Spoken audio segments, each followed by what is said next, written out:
soxna Amina Paye salaamaaleykum. salaam alaaji Dame. noo def naa la maa ngi fi ça va alhamdulilah. ñu bàyyi la nga nuyoo.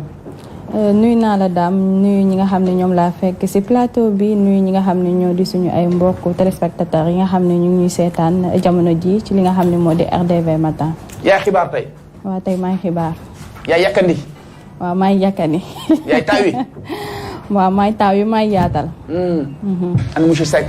mi ngi fi mi ngi ci jàmm alhamdulilah. il va bien. il va super bien macha allah. consommation locale. consommation locale ci lan noonu. dama wax sama wax rek sànni. kon baax na. xibaar yi léegi lay. ayca ñu dem xibaar yi ak soxna Amina Paye quant à nous retrouver nous juste après.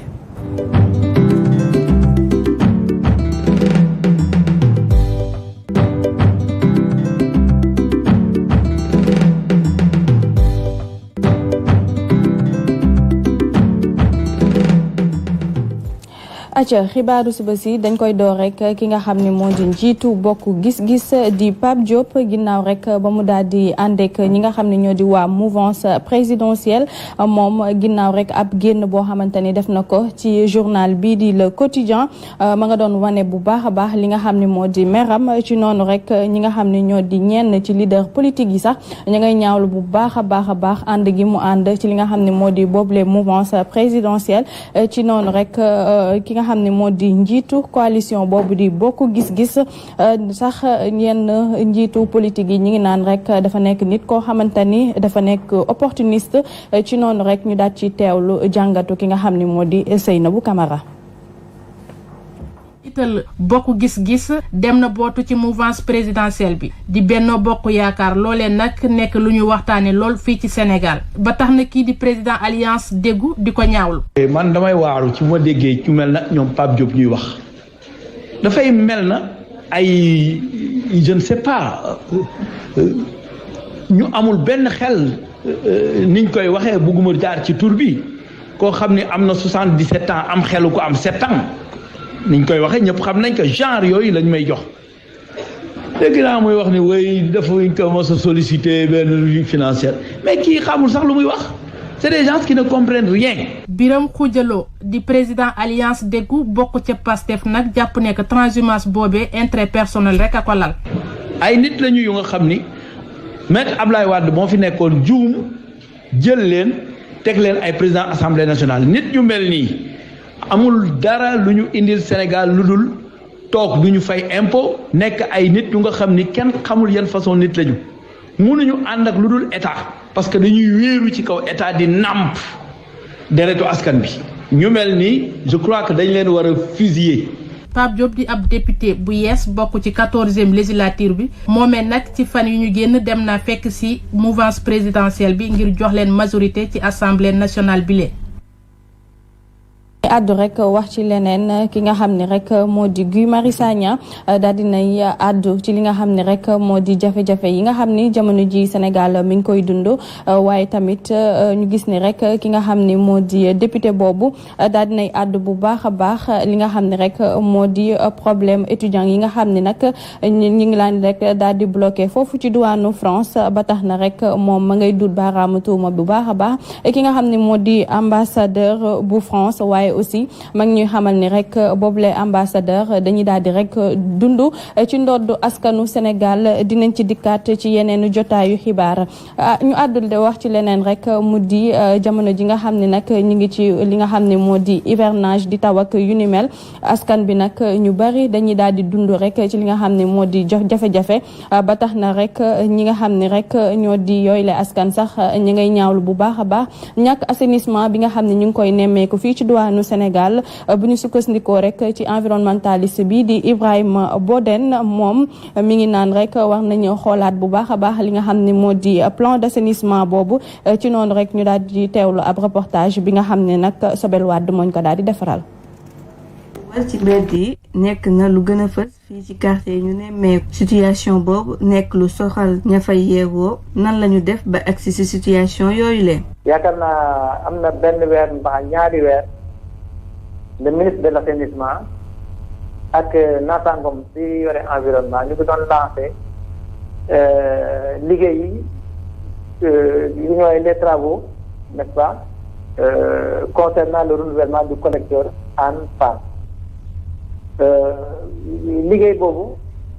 li ci nekk comme ponk maanaam li nga xam ne donc moom lañ ci visé mooy renouveler intégralement collecteur bi mooy rôle bu mag bi nga xam ne mooy xëcc ci ndox yi mooy génne ci kër yi ci gox yooyu yëpp. ñii di environnementaliste yi nag ñi nga xamal ni situation bi leen waral lu ko lu du problème réseau yooyu ak comportement askan wi. kër yi dañ leen tabax ci yooni collecteur bi maanaam fi nga xam ne fa la ndox mu bon bi di jaar pour ñu mun koo traité pour ñu mun koy évacuer dañ dem tabax foofu te xam nga bu ñu fa tabaxee duñ xam donc li nekk ci suuf voilà donc loolu problème la woon. pour saafaraal mbir mi nag dañoo war a defaraat ak yeesalaat réseau d'assainissement yi le ba pare ñu ñaax askan wi ci aar canal yooyu le ci aar canal yooyu Sobel Wade ci noonu sax mu mel ni rek maa ngi leen ko doon junju ki nga xam ni rek moo di Guy Marius Sagna moom mi nga xam ni nag da doon amal janook taskatu xibaar yi ginnaaw rek ba mu doon àddu rek ci jafe-jafe yi nga xam ni nag jamono ji ñu ngi koy dund fii ci duwaanu Sénégal waaye tamit jàmm ji nga xam ni nag nemmeeku wuñ ko ci li nga xam ni rek moo di fii ci duwaanu Afrique ci noonu rek Guy Marius Sagna ma ngay àddu ci li nga xam ni rek moo di étudiant yi nga xam ni rek dañ leen a daal di bloqué rek foofu ci douane France ba tax na mu ngi duut baaraamu tuuma bu baax a baax ki nga xam ne moo di ambassade bu France waaye mi ngi ñuy xamal ni rek boobule ambassade dafay dund rek ci li nga xam ne moo di ndoddu sénégalais yi ci noonu sax ñu daat koy teewlu. africains yooyu étudiants sénégalais yooyu ambassade France téye seen passeport delloowu leen seen passeport du leen delloo seen xaalis bu ñu amul visa ñu teg ko fan. benn message. ñu ne pour xawma boo amee visa xawma dañ lay yónnee benn message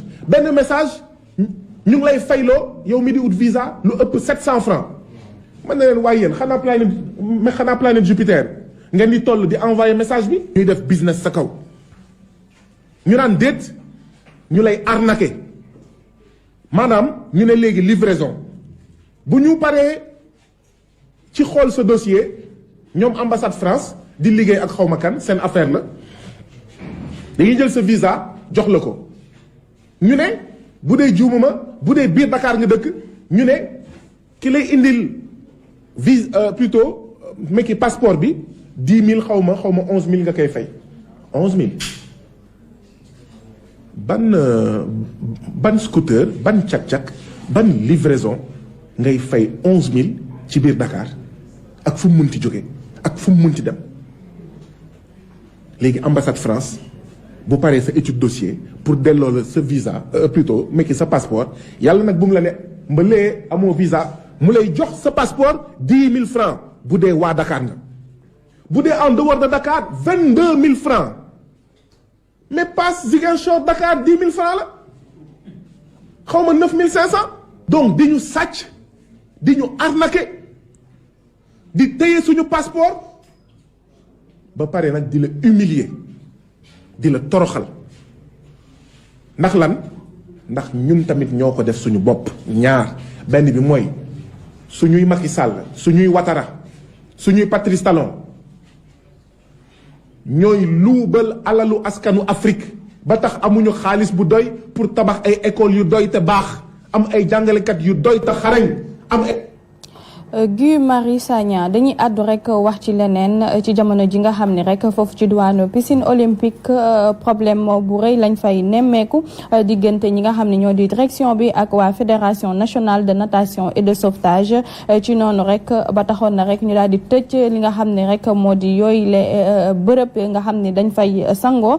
ci mu nekk ab décision bi nga xam ne nag daal dinay laal bu baax a baax ñi nga xam ne ñoo di membre boobu les fédération ba tax na sax ñu ñuy xamal ni dinañu rek daal di def ab plainte ginnaaw rek ab violence bi nga xam ne nag nemmeeku nañ ko ci benn nervi ak seen membre bi nga xam ne nag ma nga woon ci direction nationale bu piscine olympique ci noonu rek dañ ciy teewlu ki nga xam ne moo di Maguette Gaye ma fàttali rek moom mooy njiitu FSN ci micro Lansana Diaby. Vraiment ak direction piscine bi am nañ ay jafe-jafe yu bare parce que bu ñu paree suñu chambre d'Afrique zone 2 au mois de mai la ñu commencé seetlu ni que am na ay actes de sabotage parce que dañu jëndoon ay ligne d'eau mooy séparer couloir yi sooy fay ñu ngi ko jëndee woon ba Suède plus de presque 20 000 euros lu ëpp tuuti 10 millions. bu ñu ñëwee bon pare championnat yi bëgg ko ranger ci local technique bi ñu ne ñu duñ ko fa ranger alors que foofu la mës a nekk même ancien ligne yooyu fa la nekk. donc ñu ne yooyu dañ ko fay bàyyi bon ñun dañu xool lu ñuy def bon ñuy négocier bind autorités yi ñu teg ci tamit ñu xëy na ñun dañuy jël suñu local suñu salle de sport boo xam ni ville de Dakar moo ñu ko affecté woon depuis des années parce que dafa jege suñu ñaari bureau yi. et puis mooy permettre suñu équipe nationale ak dañu am tamit centre de développement finance bu fi nekk salle boobu la ñuy nekk pour seen préparation mu jël ko jox ko beneen sportif beneen entraîneur bu ñu def beneen sport mu ñëw récupérer suñu salle alors que ñu ngi doon préparer suñu jeu islamique nga xam ne suñu fay dem ci noonu rek mu mel ni rek ginnaaw yooyu le tuuma ñi nga xam ni ñoo di waa direction nationale bu piscine olympique daan nañ yëy yàbbi ci boobu le mbir ndax ña ngi ñuy xamal rek li nga xam ne rek moo di ndogal boobu ñu jël daal di tëj rek yooyu le bërëb nga xam ne dañ fay sangoo li ko waral bokk na rek ci li nga xam ne moo di ñàkkum kaaraange waaye aussi ña ngi ñuy xamal ne rek ñi nga xam ne ñoo di membre fédération bi dañoo bëgg rek ñaawal bu baax a baax wala sax daal di teg ab tuuma ci li nga xam ne moo di boobule infrastructure ci noonu rek ñu daal di teewlu ki nga xam ne moo di directrice piscine olympique boobu di wuyoo si turu Ndeye Diémé Gueye Diouf ma ngay àddu rek ci micro Lassana Diaby. dama ñëw bi ma ñëwee samedi j'ai vu que ni piscine bi bleu bi mi ngi changé parce que bleu piscine bi bu demee ba verdâtre benn couleur di nga toog presque une semaine pour piscine bi mën a baax te ça dafay dañuy toog lu bëri. comme bu ma gisee bleu bi commencé virer rek damay arrêté tout ñu fi nekk ñëpp dama koy arrêté ne leen ñu may ñu defaraat ñu revenir ci traitement bi mu gaaw comme ça dimanche matin mu mën a praticable ñu mën ko jël. bi ma waxee loolu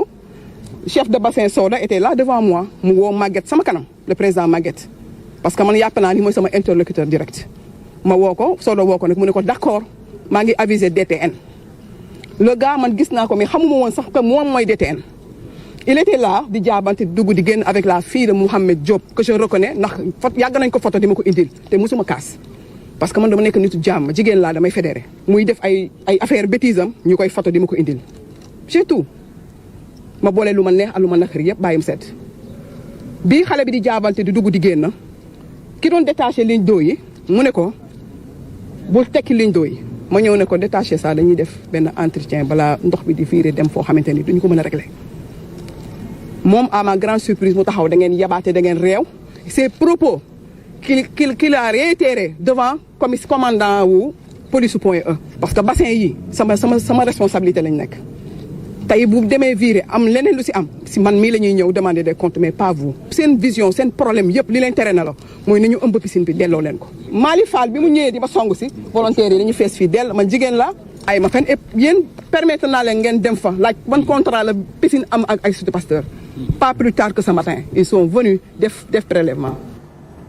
mu nekkoon njiitu piscine olympique di wuyoo si turu Ndeye Diémé Gueye mu mel ni sax loolooy buur li nga xam ne moo di xibaar yi di leen jox dig daje rek bu ñaari waxtu jotee ci li nga xam ne moo di xibaar yi ci li nga xam ne moo di kàllaamay nasaraan daam mu mel ni rek. soxna Amina Paye Seck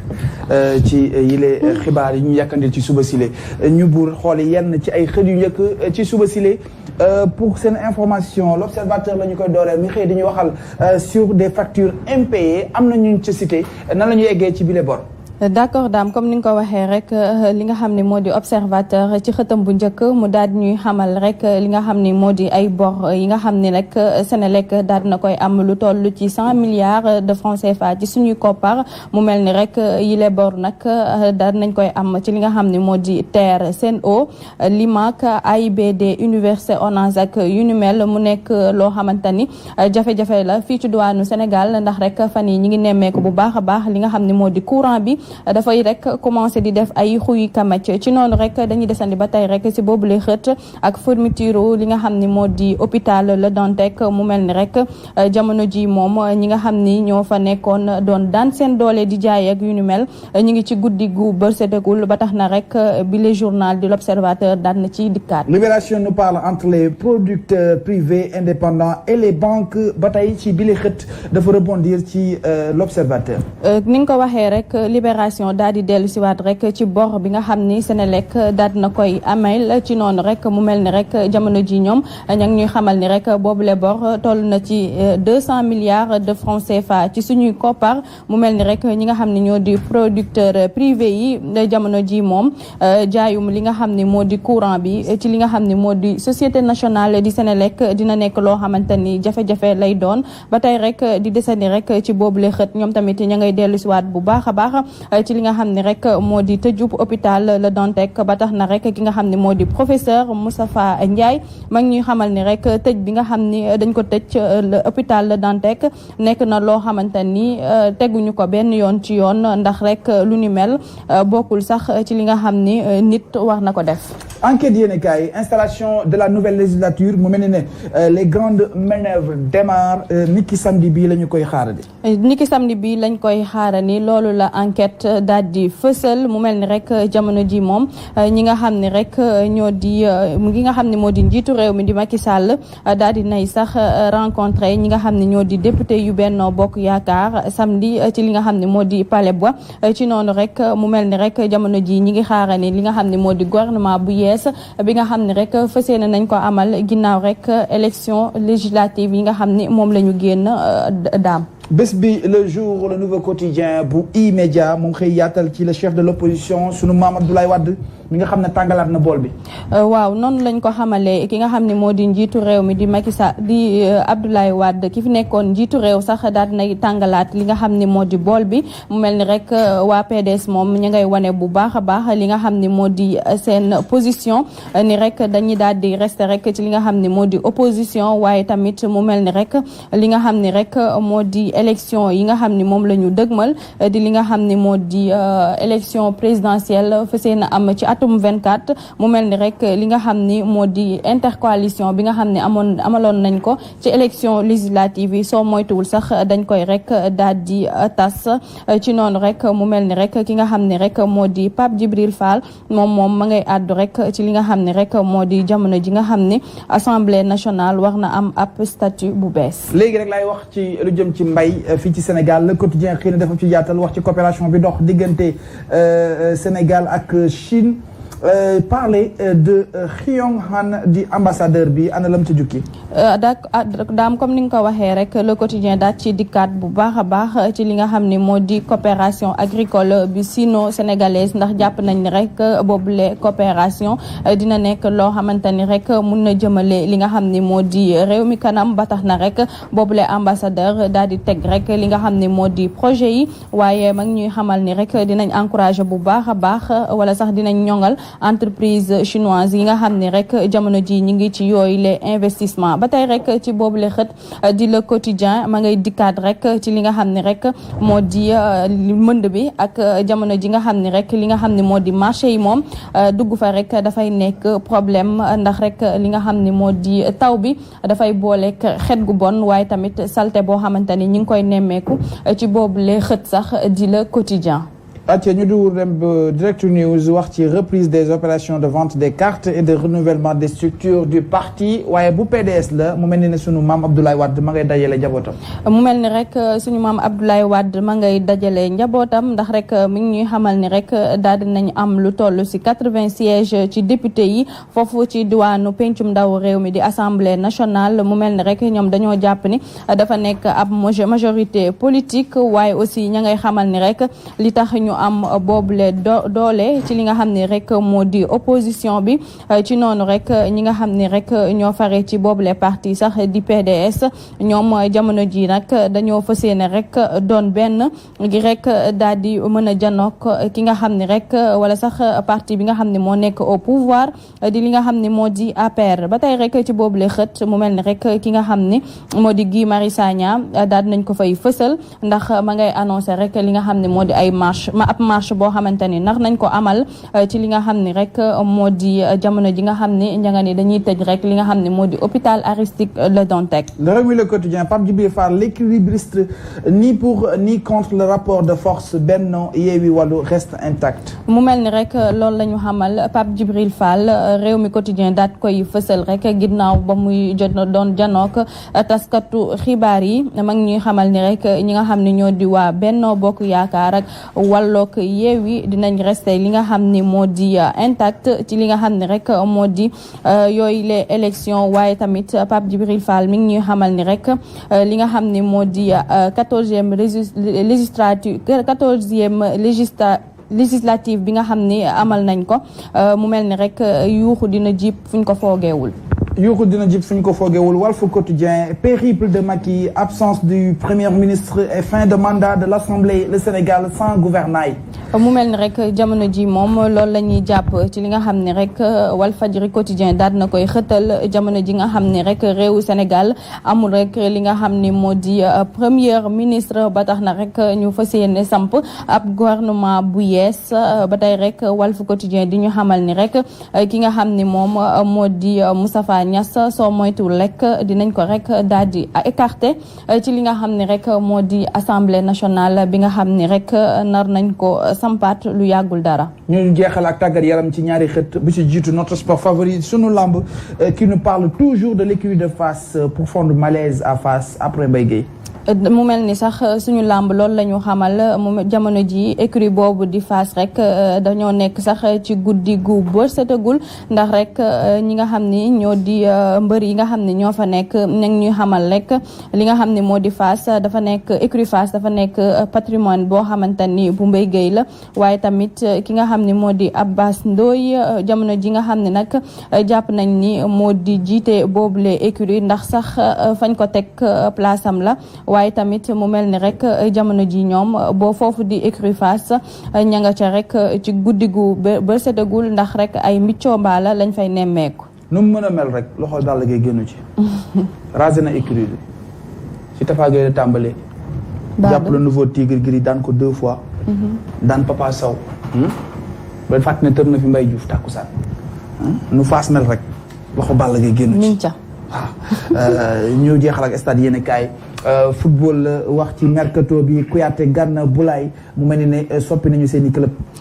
noonu lañ ko stade daal di xamale rek mu mel ni rek gaynde yi di Kouyaté Gana ak Boulaye Dia jamono ji rek daal di nañu soppi seen club ba tax na rek ma nga naan ça accélère pour les Lions ci noonu sax dañuy desandi rek ci boobule xët ba tey rek Bayern na moom ma ngi ñuy xamal ni rek am na ay nouvelles recrues yi nga xam ne rek jamono ji ñu ngi leen di nemmeeku mu mel ni rek exception la ci ki nga xam ni moo di Sadio Mané ak ñeneen ñi nga xam ni ñu nga ca boobule équipe jamono ji daam mu mel ni foofu lañ koy ndar keppe. fa lañ koy ndar kepp 8h54 soxna Amina Paye ñu jaajëfal la. Alaaji daam.